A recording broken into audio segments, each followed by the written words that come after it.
statistics.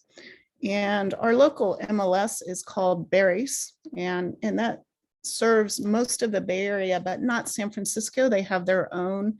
And so it's kind of Marin County, Sonoma County.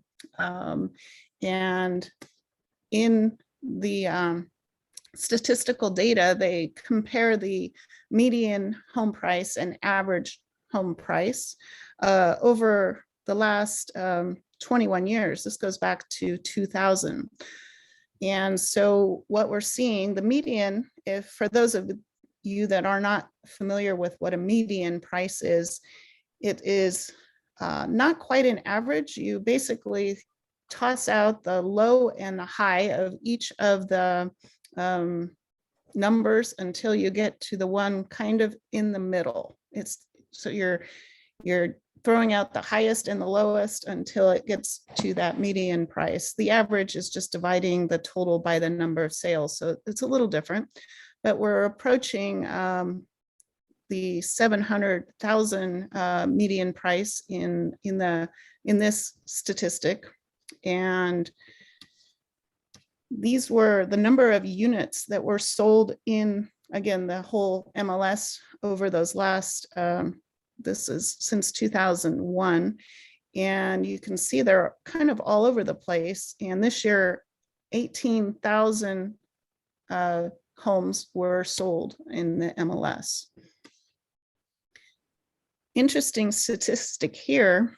We have so many agents in the area that of those 18,000 homes that were sold, each agent only sells on average about 2.4 homes. So that's quite a shocking. It lets you know that there are a lot of agents that really aren't doing much. As a comparison, I did 30 units last year in 2021. So I do stay quite busy and successful, but you do have agents that maybe just dabble a little for friends and family or not, but that just shows how many agents are around in the area. This is interesting, this is Sonoma County, and this is supply and demand, 2 years. So the red represents the for sale homes, and the blue is under contract, the green is sold. So if you are seeing how little there is on the right side of the graph here, how little and short the red bar is, that's showing that we just don't have much supply at all. So it's quite a remarkable situation. We will see some homes coming on the market, as a lot of sellers like to see pretty flowers in their yards and leaves on their trees.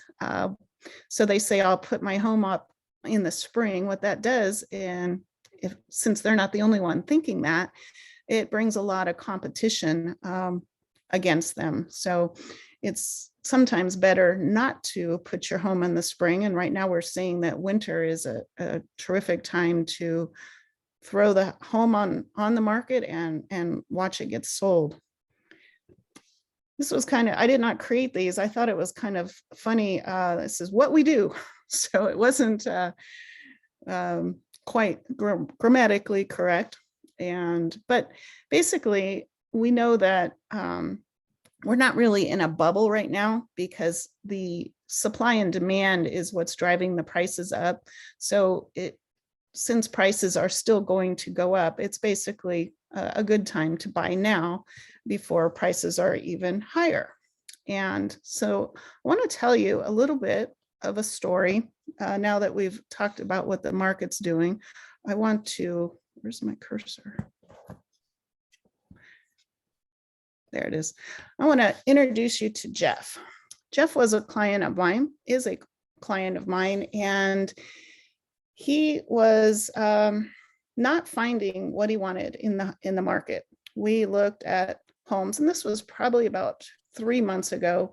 So there were more homes to look at than there are right now, but we were looking at homes and it just wasn't working for Jeff.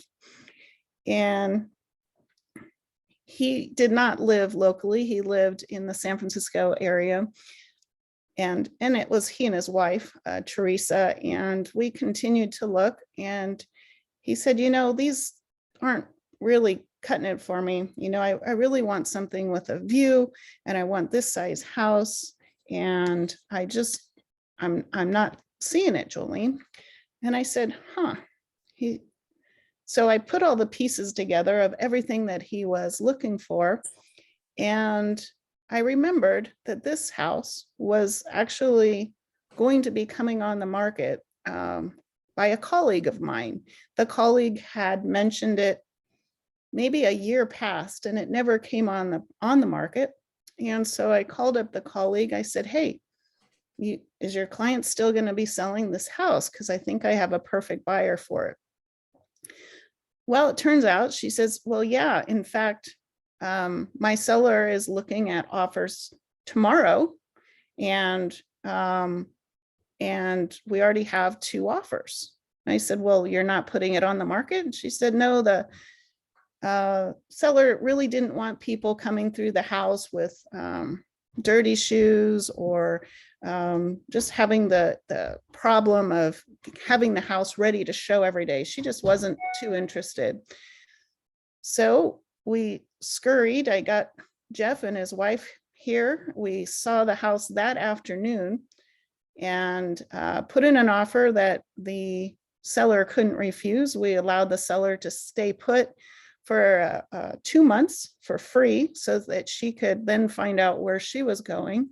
And this is the house that Jeff and Teresa ended up buying. And it's such a special house. You would think, wow, why wouldn't the seller put it on market? Again, just kind of a nuisance. She didn't want to have that nuisance. And because of my persistence and trying to understand exactly what Jeff and Teresa were looking for, I found them this house. And they say every time they go into their house, they're shocked that they own it, that they're not just staying in a VRBO. So it's kind of a fun story.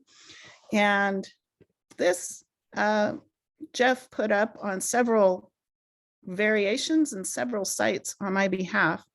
And it says, Jolene helped us buy our dream home in Santa Rosa, and we couldn't be happier that we chose her as our agent. Throughout the process, Jolene's communication and guidance were top-notch. She demonstrated remarkable flexibility, navigated difficult negotiations, saved us money, and reassured us when we were feeling anxious. We really appreciated Jolene's upbeat attitude and dry humor. Well, who knows about that? In this competitive market, it was great to have an agent with so much experience and knowledge. Our offer was especially competitive because Jolene used techniques that we hadn't seen other agents use. If you are looking to buy or sell a home in Sonoma County, particularly in the Oakmont neighborhood of Santa Rosa, we can't imagine you'd find a better real estate agent than Jolene Cortright. And that's my presentation.